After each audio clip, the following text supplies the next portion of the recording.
Welcome to another Learneezee cast. Pat, how are you doing today? I'm pretty good, Rico. It's late in the evening here in Freiburg. I'm really happy to connect to you tonight. Yeah. It's always great to connect with you, Patrick, and I'm very much looking forward to our interview with our guest tonight. But before we do that, I always like to see how things are going on in your side of the world. What's been on your mind? Yeah. I've been hearing a lot of news about the latest bank bailout in the U.S., and I've been kind of consuming a lot of information via podcasts about Silicon Valley Bank and how it ended up going belly up and being bailed out by the U.S. government, and how the CEOs of this bank, the board and CEO, were able to cash out their stock options before the bank was even insolvent. I keep hearing about how this happened, and I just wonder, how much do we really understand how it occurred, and if anyone could really explain it in a way that makes sense to the average person? Because after listening to so many podcasts about it, I still don't get how this was possible, and it makes it sound like normal that a bank would just implode when it wasn't really insolvent. It had assets, and people should ask themselves, why did the government even have to interfere?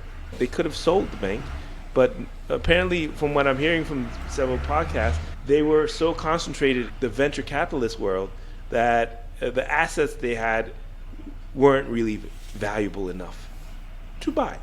And when you think about these things, a normal person like you or me wouldn't understand that at all. We put our money in the bank, and we expect that the bank will have enough capital, enough cash to give us our money back. And to imagine that banks are speculating all the time to the point of where they're really in the negative is shocking sometimes for me. But how about you? I mean, what's on your mind, Rico, right now? I've embarked on this road trip in Colombia over the last couple of weeks, exploring life outside of Medellin to see if I do want to maybe relocate to a different city. But the big thing on my mind has been ChatGPT. As you know, the version 4 has just released to paid customers. I think it's still just so new. People don't really understand, very much like the SVB news stories, but people don't truly understand all that's involved with this, right? And so ChatGPT, right, just an artificial intelligence interface where you can ask the chatbot, in essence, to provide you with answers to your questions. And it's fascinating. I've been watching a lot of TikTok videos, Instagram, YouTube videos about some of the applications. You never really know if this is legitimate, right? This is just one person, one content creator raving about how he did X, Y, or Z, or how she did X, Y, or Z. But I do think it's sort of one of those things that's come out that has a real disruptive force and ability behind it. I think it really is going to impact society in a deep way. And so I just want to learn more about how it's being used, what the potential is, and what it's going to look like for us going forward. Yeah, it's an exciting event that it's so accurate. And they already use applications like DeepL to translate oftentimes my emails from English to German. I am looking forward to trying to see if ChatGPT can do a better job. But sometimes you don't need the neural network based application. Sometimes the DeepL will be just good enough because it's well engineered as well, and it has some of those features that ChatGPT has, but it's been being in use for years. So it's always a question of, is ChatGPT really the latest and greatest, or is it really the game changer we've been waiting for? So I'm looking forward to see what happens.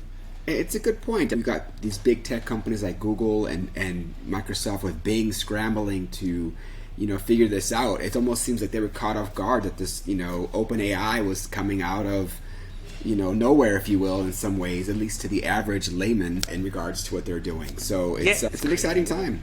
It's exciting times. Apart from that, like I mentioned, I've been on this road trip just exploring cities, some that are more well-known, others that are less well-known, off the beaten path.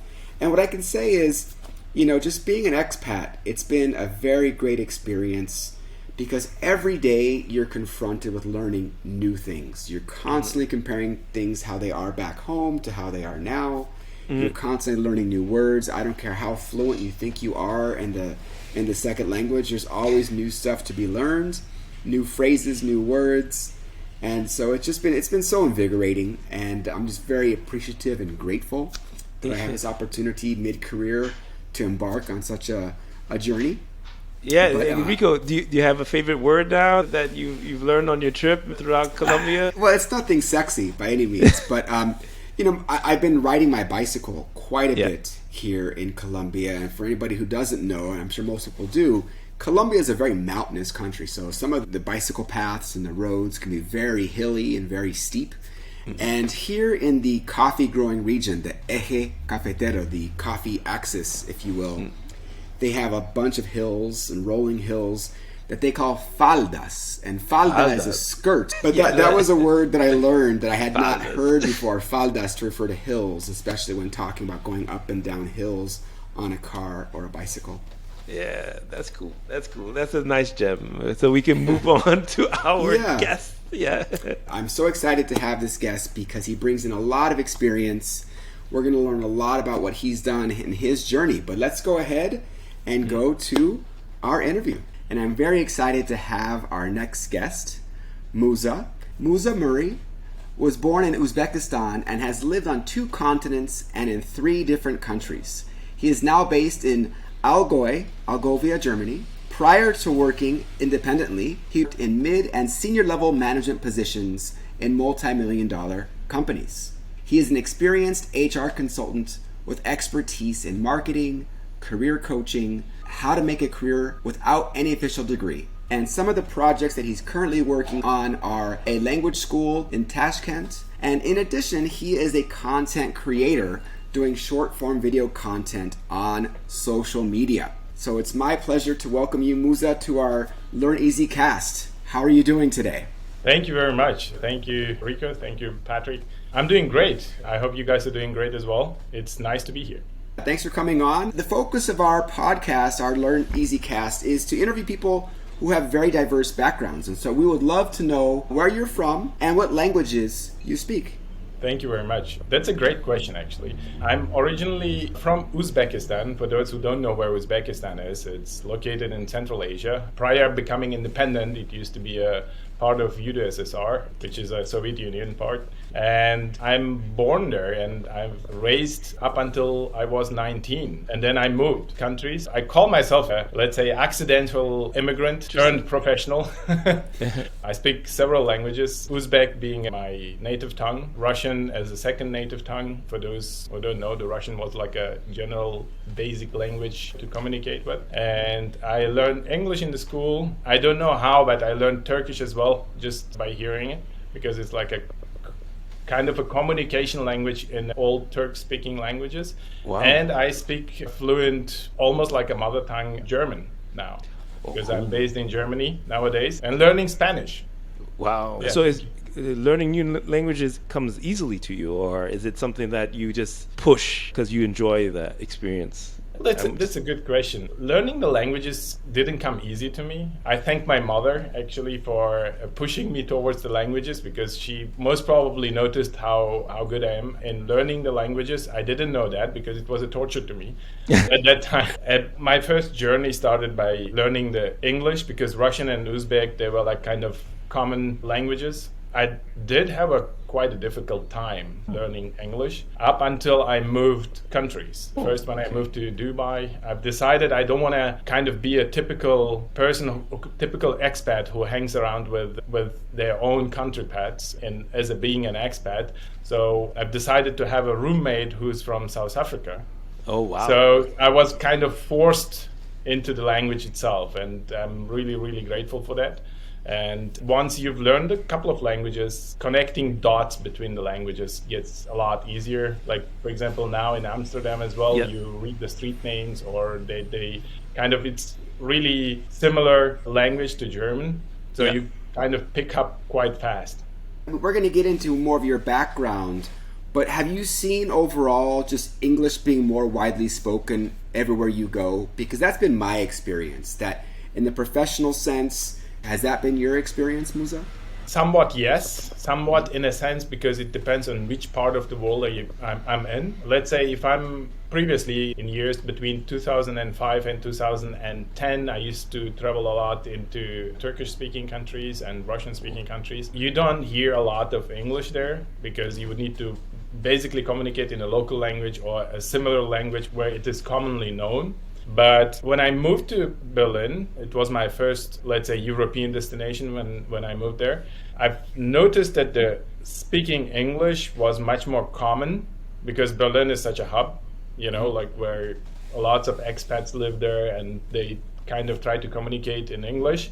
And Dubai English being more like a common communication language, although it's an Arabic country. But generally speaking, Rico, you're absolutely right. In European countries, English is like a must-have as a second language if you're traveling there. And many countries use it as a common language as well. But to be honest, it depends which part of the world you're. That definitely makes sense. I mean, my experience here living in Colombia, there's certainly, much more Spanish spoken just because that's the native language here. But with the younger generations particularly, that's where I really see people wanting to reach a level of proficiency in English because they know it's going to mean better jobs, more opportunities, and just really, I think, a richer and fuller life because of those opportunities. Absolutely. I just wanted to add to that. You summarized it quite nicely. Having English, I mean, that's what my motto is, and that's what I communicate to people as well when they ask me, okay, how do you learn so many languages? My question is, do you want to learn the language just because you want to speak it? My motto, my motivation was learn the language to have an access to a broader range of knowledge on the internet, on the research part,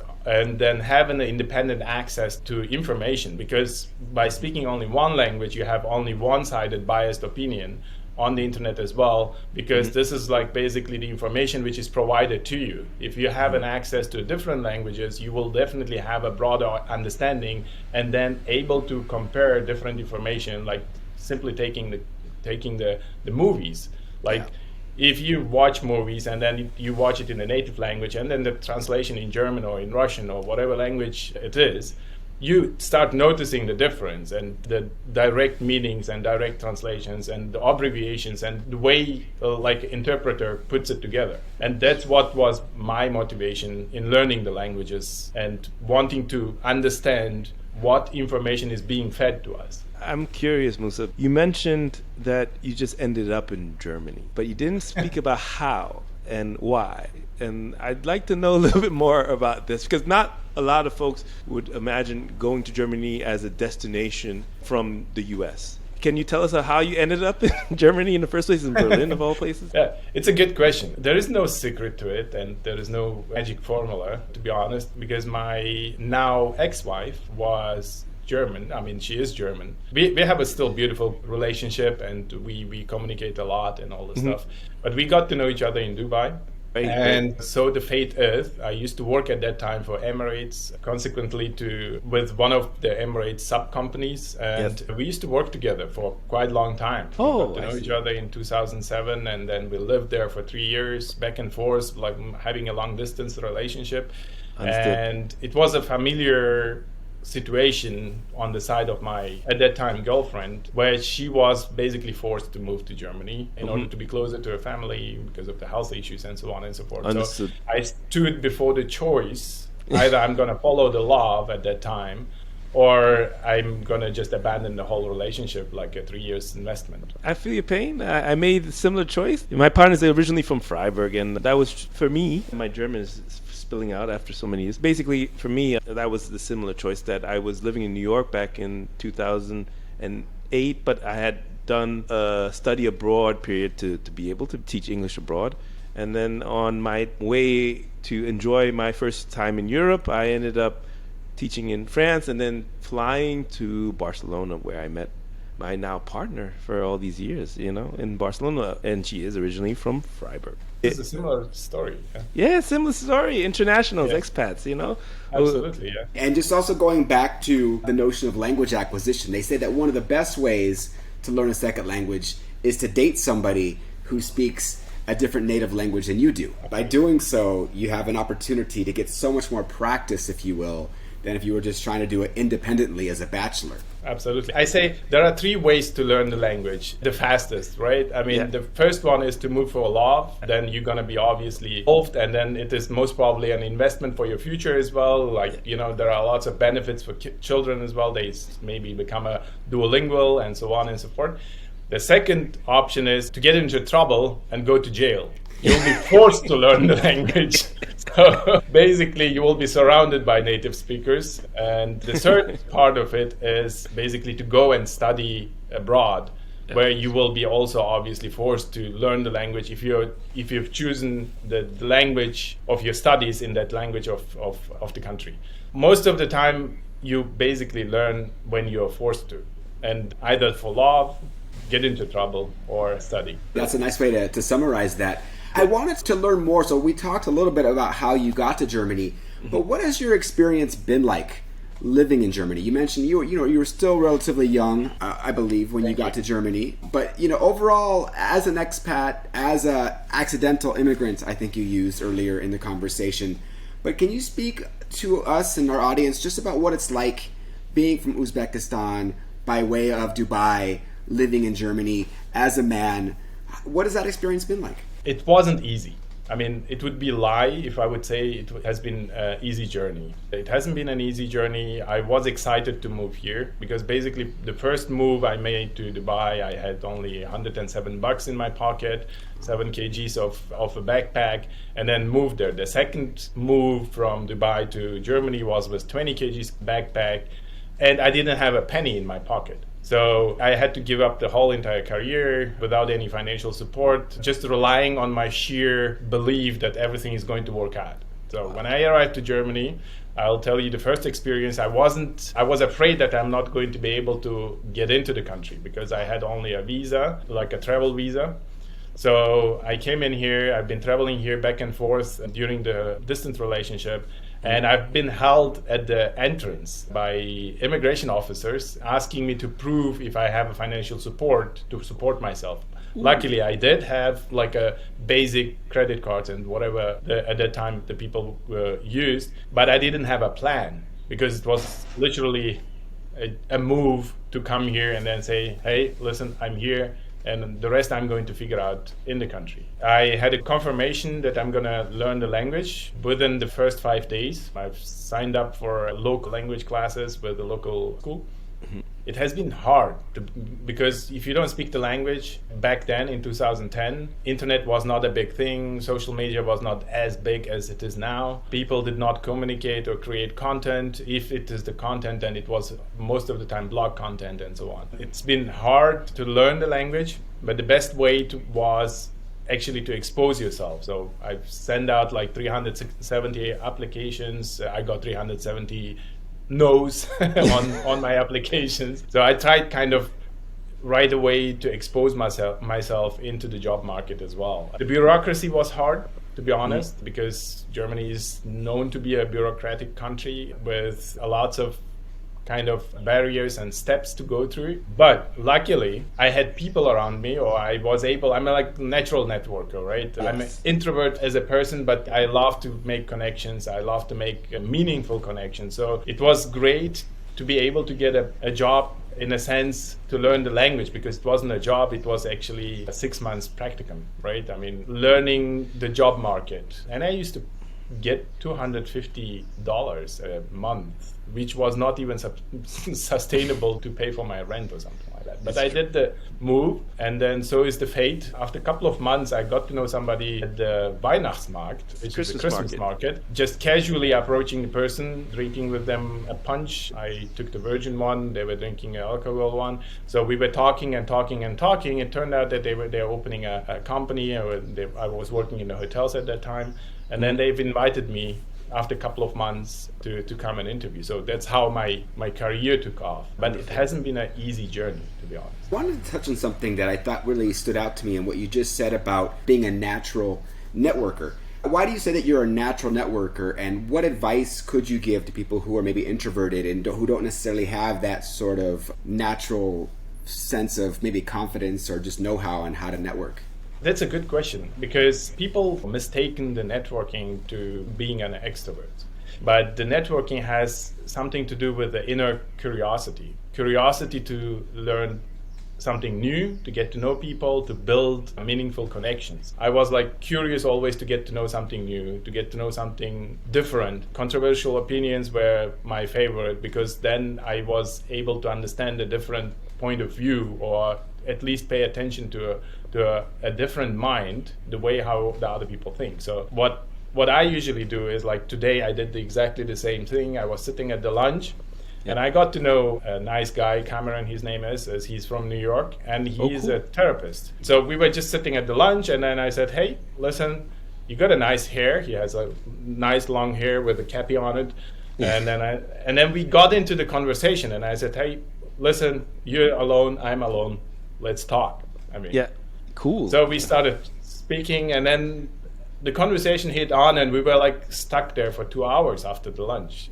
Wow. And talking about his job, about his experiences, why he's in Amsterdam, and the same from my part, because I was naturally curious. You get to know the person. So that's very real. What I would suggest. As an introvert, you want one-on-one conversation, not so much the whole group, coming here just to show off or something like that. So I understand you prefer the one-on-one contact, and you get to know someone even in a short period of time better than somebody who's just looking for attention. Absolutely. I haven't been like that. It's also obviously a learned skill. You gotta repeat it. Repetition makes it much more easier than afterwards to get into this conversation, because you've learned the skill like 10,000 hours, and then you've done it, and you're able to actually jump into the conversation right away, because you have stack of information or stack of in your bag, and then you can just open up the bag and then just roll in the questions, and that's how it becomes. I recall you just said, Muza, that when you first got to Germany, you had to apply for over 370 jobs, and you were so persistent. Eventually, just by talking to someone, you were able to get your first real career started. And is that what led you eventually to become a career coach, or is that just part of the story? Can you give us a little bit of an idea of how you ended up becoming this career coach extraordinaire? Yeah, that's also a good question. This was most probably the milestone for becoming a career coach. I'm not doing the career coaching for long. I started the career coaching about 6 months ago, but my sheer motivation was to give back to people that what I've experienced myself, but in a best option that they can benefit from my mistakes and don't do exactly the same mistakes in their path. By talking to people, because I also am an expat like yourself, Patrick, and like yourself, Rico, in Colombia now, I wanted to share the experience that even without a formal degree, you will be able to actually make a career. And I do not possess any formal degree. I studied agriculture, but on the third year, I decided that it is not mine, and I wanted to learn something new.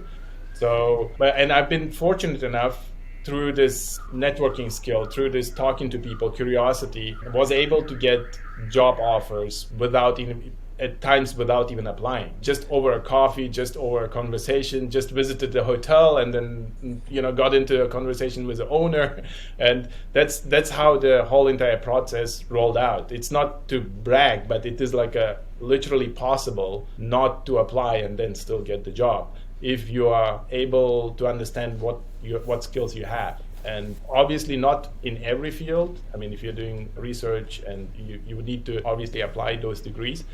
And now I want to give it back, and I work with refugees. I work with long-term unemployed people, with municipalities, with cities, where they take care of the refugees, for example, from Ukraine. I'm working now with a client who is from Sierra Leone and from Syria. So to kind of give them an understanding and a hope that it is possible even without applying your learned skills to get a job. You just need to be willing to. Can you tell us more about some of the services that you offer? You talked a little bit about the kinds of people that you assist and help, but what kind of services, if you wouldn't mind providing a little bit more detail there? Yeah, cool. The services range from just simply reviewing their CV, helping out to build the CV, to construct the CV, to full scale coaching sessions. For example, I coach hundreds of hours of sessions on an individual basis, which means if a person, for example, doesn't know how to apply their skills even if they don't have skills, for example, one of the clients don't have a skill because they finished high school and then the war broke out, and they've been abroad for a long period of time, and they don't know how to apply those skills which they've learned after a couple of years in different countries, and don't know how to position themselves, how to pitch themselves, how to present themselves, how to package it so nicely that the employers are literally interested into it. So it's like reviewing the CV, writing the CV, helping them to script their interview skills, to help to position themselves in different job markets. I also recruit for several companies. The companies approach and then they say, hey, listen, we're looking for this kind of and that kind of a skilled workers. So I help them out. And I do it not only in my area, I do it internationally. And also within the Germany, I mean, most of my clients are from Germany, but I also do internationally, helping them out. And through my content creation part, I give these services for free to anybody who wants to learn how to position themselves, network, learn how to write their CVs. They can go anytime on my social media channel and then pull in. There are more than 130 videos now, and Very then nice. they can learn out of those experiences. It sounds fantastic. And so I have to ask, I mean, there's been all this hubbub about ChatGPT, and I have been amazed at the power of being able to leverage this artificial intelligence.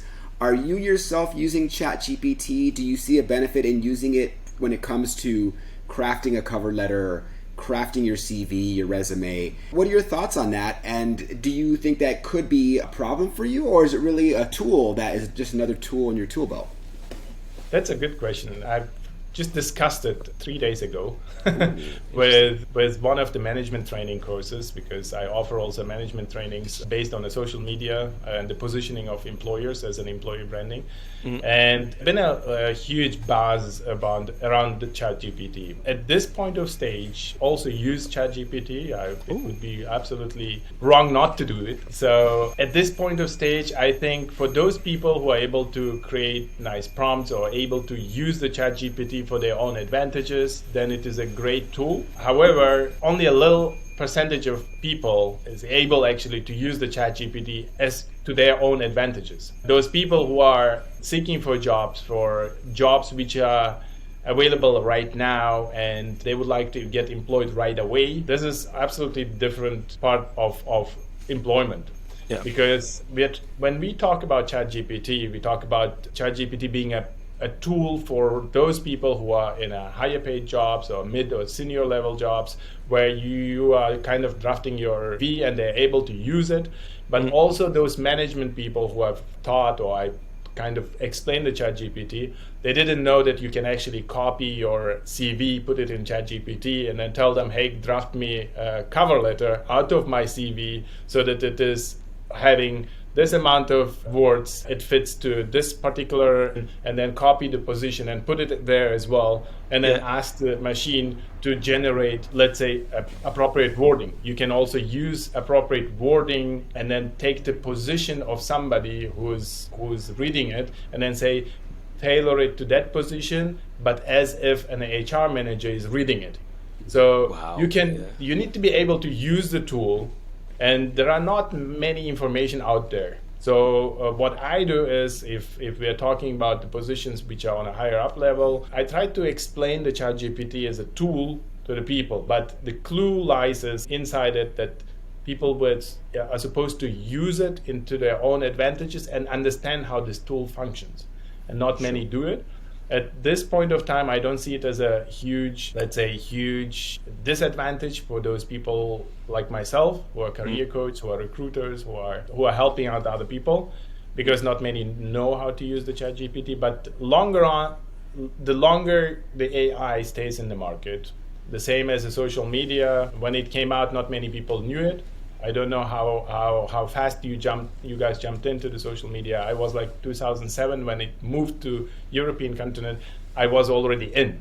Yeah. I was inside the Facebook and exploring the Facebook. As soon as the IG came out, I was in the Instagram. As soon as the Snapchat came out, I'm like a kind of pioneer to test it out. Exactly. Early adopter. Yes. But not many people try to test it out. So they see the AI as a kind of, let's say, security to their own data, because it is a personal data. I mean, I think we need to all understand that providing your CV information, which eventually is going to leak when it goes online into the web, is a huge privacy problem.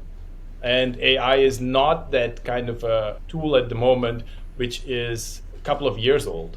So it still needs to understand human psychology. You can actually trick the ChatGPT thinking that 2 plus 2 is 5 by sheer asking the questions back and forth, back and forth, and back and forth. And this is, I think, in my opinion, is the much more bigger issue than using it as just to draft your cover letter. That's really interesting. A very thoughtful response, Muza, because I think that a lot of people are very concerned about job security down the road, and you're saying, well, hey, wait a minute. This is still a very new technology that a lot of people don't truly understand, and depending upon who you're working with, there's still plenty of room to be a consultant, to be a coach, without any fear of actually having your job be at risk. Because, again, you're working with people who maybe don't even know what ChatGPT is, don't have a lot of technical or computer skills, and maybe need some more of just the foundational ideas around career development, interviewing skills, how to draft the appropriate CV and cover letter. Absolutely. I don't see it as an issue, to be honest. I literally don't see it as an issue at this point of time. When the cars came up, when the horses were there around, everybody thought that the cars are also an issue. Yeah. Until we understood that the cars are supporting actually the economy, and then there were more jobs available than before. So when the computers came out, they were all saying, okay, that's it, we are all done, we can now quit. And then the computers created even more jobs. So I think eventually we as a human being need to adapt to the current situations. The same, much like learning the language, you gotta adapt to the surrounding and the situation in order to upskill yourself. Upskilling yourself in a sense that not only learning how to use it, but also using it to benefit you, benefit others as well. And that's, I think, gonna create even more jobs, because at the end of the day, we will use this tool and then become much more efficient. Awesome. Yeah, that's great. When you talk about upskilling, I like to find out more about your experience with the NAS Academy. I'm curious about how you ended up deciding to participate, and how has it been for you in terms of before, during, and after this experience? It's a great question, Patrick. Well, the NAS Academy was like quite a journey. I believe, Rico, you're also participating right now with NAS Academy. And well, I can say that I ended up there because I followed the company and followed the founder of the company for quite some time. And I liked the content, I liked the idea. I've always wanted to learn how to film, how to edit, which I come with a marketing background. Obviously, I knew how to position and work around the social media, how to manage the communities and so on. But it was really crucial to me that I learn how to script, how to hook the audience, how to understand. I'm still learning. The journey of 5 months was really great to learn from the experts in that particular field, because they have a proof of validation of their work, and they've shown that it is possible. Zero experience, and they've started all like us with zero experience in that field. And to me, it was combined with quitting my previous job on my own terms and then moving full-time content creator / career coach, which helped me to focus my whole entire person onto the content creation journey, which is great because you make this connection with people, with working remotely with many people around the world, and try to make friends also within the remote environment. This was one of the best advantages to me, because I got to know so many great people, and I've made, and I can truly say that, made really great, meaningful connections with those people. And the journey itself, it was amazing. At the end of the day, It was upskilling my current skill set at that time to the next level, to be able to position myself, to use this content creation journey to even deliver more information to my possible clients and to the people, to help them out. Because to show them that the knowledge is vastly available out there, it's just about how and where you want to focus in. I think after the CAP, shortly said, content creation program, I think the journey starts. It doesn't end there, it just starts because you've learned those skills. Now it is time to apply those skills in order to get the job, or if you want to get a job, or to get new clients, or position yourself as a personal brand or the personal expert in that particular field where you're at. I know that you mentioned that you made over 130 videos so people can get sort of like free insight into career development, things of that nature. Do you have any interest in creating content that isn't just short form but longer form, putting together courses, for instance, around career development? I mean, you mentioned that you're working with different municipalities, not just with individuals. How do you see this content creation journey helping you advance your own career? That's nice you ask. I've been working lately only on the short-term content. But I've already done a couple of long-term content which I was not happy about. So now it is coming the time that I'm going to think about putting together masterclasses, which are going to launch sometime around September time. This is my timeline at this point of time. And work on long-term content. But the long-term content is focused not solely on the career development, but it is a development as a person, as a personality. I would like to touch base different areas of a person, whether it's going to be a personal life, whether it's going to be a relationship, whether it's going to be different areas. I'm not the perfect example of having a relationship last long time, but I think I'm a perfect example of having a good relationship with your exes, for example, because we have a great relationship, and I can say that. And this helped me actually as well to focus and channel my energy, and that I would like to give back. Therefore, there will come masterclasses, definitely, and I'm going to start from May onwards also giving out free courses which are widely accessible for public, to bundle those informations which are short-term content on my social media channel, to, let's say, make it easier accessible for a broader public, to kind of arrange them into different topic areas. So definitely long-term content, I think, is gonna eventually take a win. But the short-term content, I look at it as an invitation, and the long-term content as a keeping the date rolling. Okay. Yeah, it's like when we talk on a Tinder basis, it's like your Tinder profile is like an invitation to go for a date. Get to know you. And then the date itself is like, do we have the connection? Are you saying the Tinder is the short form and the date is the long form? Is that Exactly. What is it? Swipe left? Then you get to know the person. Yeah.